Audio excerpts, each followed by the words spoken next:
করতে চান তিনি কয় রাকাত পড়বেন? বুঝতে পেরেছেন তো? জি, শেষ না?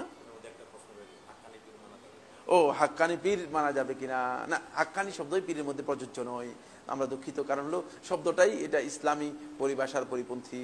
বরং মানে কোরআন এবং হাদিসের অনুসরণ করার জন্য আলেম ওলামাদের অনুসরণ করতে পারেন, আলেমদেরকে কোরআন এবং হাদিসের মাধ্যমে তারা অনুসরণ করতে পারেন। কিন্তু এর অর্থ এই যে কোনো ব্যক্তির অন্ধ আনুগত্য করবেন। কারণ পীর এই পরিভাষাটা ফার্সি, এটা আরবি ইসলামী পরিভাষা নয়। আর এর জন্য মানে যে টার্মটা আবিষ্কার করেছে, অনেক দীর্ঘ আলোচনা, প্রত্যেকটা পয়েন্ট কিন্তু আপনার ইখতিলাফি মাসালা একদিন দুদিনের আলোচনা, বুঝতে পেরেছেন? যে টার্মটা আবিষ্কার করা হয়েছে, এই টার্মটা হচ্ছে মানে আপনি যদি পীরের হাতে বয়াত গ্রহণ করেন তাহলে আপনি কি হবেন? হ্যাঁ, কি হবেন? এখানে কি আপনার কেউ পীরের মুরিদ নেই?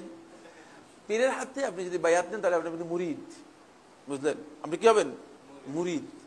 মানে মুরিদ হচ্ছে যে ব্যক্তি, মুরিদ শব্দের অর্থ হচ্ছে আরবি ভাষায় যে ব্যক্তি নিজের স্বাধীন ইচ্ছাকে অন্য কারো হাতে বিক্রয় করে দিয়েছে, বুঝতে পেরেছেন কিনা?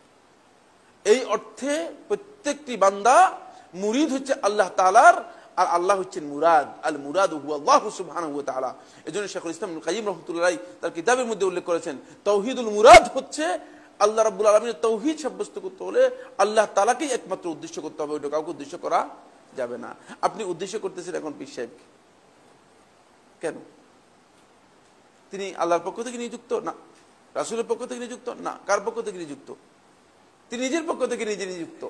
সুতরাং এই ধরনের বক্তব্য মানে মানে মানা যাবে কিনা দলিলের ভিত্তিতে গ্রহণযোগ্য নয়। এটা আপনি প্রবৃত্তির ভিত্তিতে গ্রহণযোগ্য হতে পারে, কিন্তু দলিলের ভিত্তিতে এটা কোনোদিন গ্রহণযোগ্য হবে না।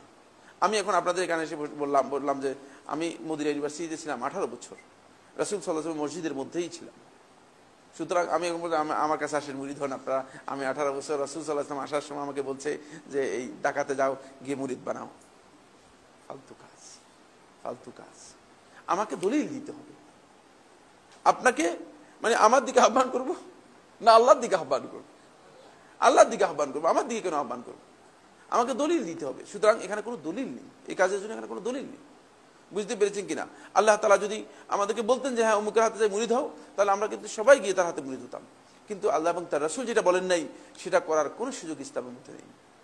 আর তিনি কি করবেন? তিনি কার পক্ষ থেকে পারমিটেড? কার পক্ষ থেকে তিনি অথরিটি? বুঝতে পেরেছেন কিনা? আল্লাহর পক্ষ থেকে না, রাসূলের পক্ষ থেকে না, বরং আল্লাহ রাব্বুল আলামিন স্পষ্ট করে বলেছেন আল্লাহু ওয়ালিয়ুল্লাযিনা আমানু ইউখরিজুহুম মিনাল যুলুমাতি ইলান নূর।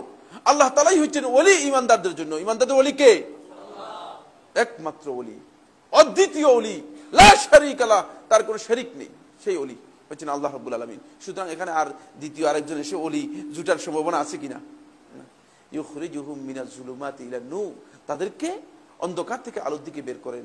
সুতরাং আল্লাহ তাআলার হাতেই আপনি মুরিদ। আপনি প্রকৃত মুরিদ কার? আপনার মুরাদ কে?